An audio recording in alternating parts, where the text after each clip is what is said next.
বাংলাদেশে আওয়ামী রাজনীতির অবসান হয়েছে। শেখ হাসিনা এবং আওয়ামী বাকশালীদের পতন এবং মৃত্যু হয়েছে ঢাকায়। আমি বলি সেটা দাফন হয়েছে দিল্লিতে। সুতরাং তাদেরকে নিয়ে আমরা চর্চা করতে চাই না রাজনীতিতে।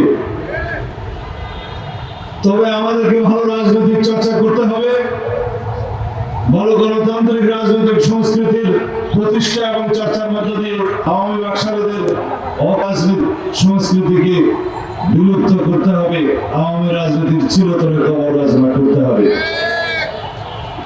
আমরা যদি জাতীয় রাজনীতিতে ভুল করি, আমরা যদি গণতান্ত্রিক চর্চায় অভ্যস্ত না হই, এদেশে যদি ভালো আদর্শিক রাজনীতির স্থাপনা না করি, যদি গণতান্ত্রিক রাজনৈতিক সংস্কৃতির চর্চা না করি, তাহলে অবশ্যই একদিন এই পতিত ফ্যাসিবাদীরা প্রত্যাবর্তন করতে পারে। সেটা আমাদের মাথায় রাখতে হবে।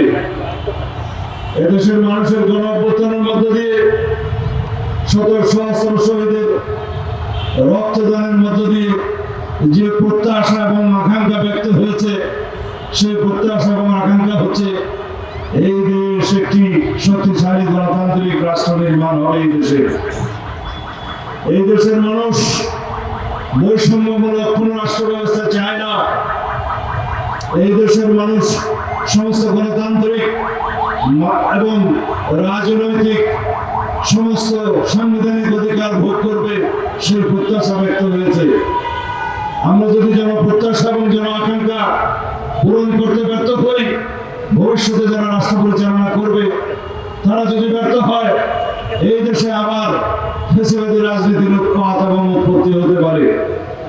সুতরাং আমাদেরকে সাংগঠনিক পর্যায় থেকে শুরু করে রাষ্ট্রীয় পর্যায়ে সকল ক্ষেত্রে গণতান্ত্রিক চর্চা, ভালো গণতান্ত্রিক রাজনৈতিক সংস্কৃতি স্থাপনা এবং চর্চা অব্যাহত রাখতে হবে।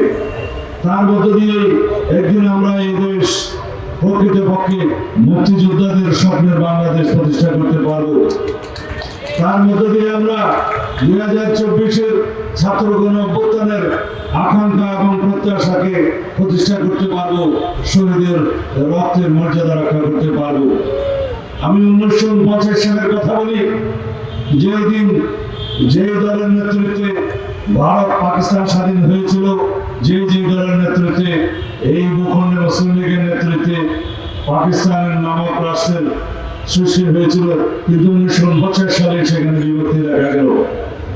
কারণ তৎকালীন শাসক গোষ্ঠী এই ভূখণ্ডের মানুষের কোনো মূল্যায়ন করতে চায়নি, এই ভূখণ্ডের মানুষের অধিকারকে স্বীকৃতি দিতে চায়নি।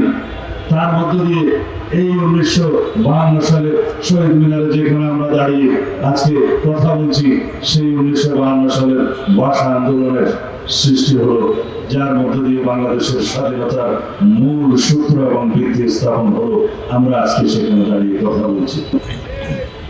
এখানে দাঁড়িয়ে কথা বলার সুযোগ 1.5 বছর আগেও ছিল না। যেন আজীবন এই সুযোগটা অব্যাহত থাকে, সেরকম রাজনীতি আমাদেরকে করতে হবে।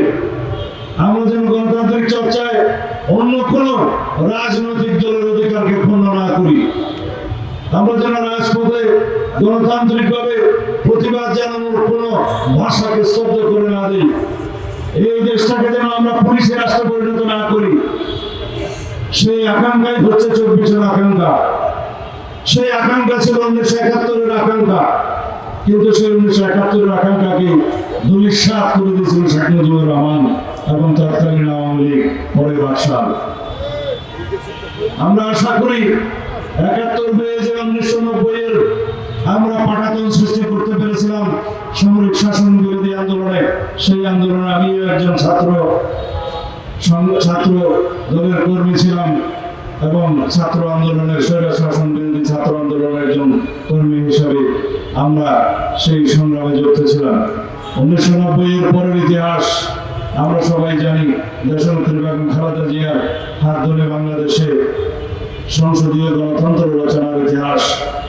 দেশনেত্রী বেগম খালেদা জিয়ার হাত ধরে বাংলাদেশে কেয়ারটেকার সরকার প্রবর্তনের ইতিহাস।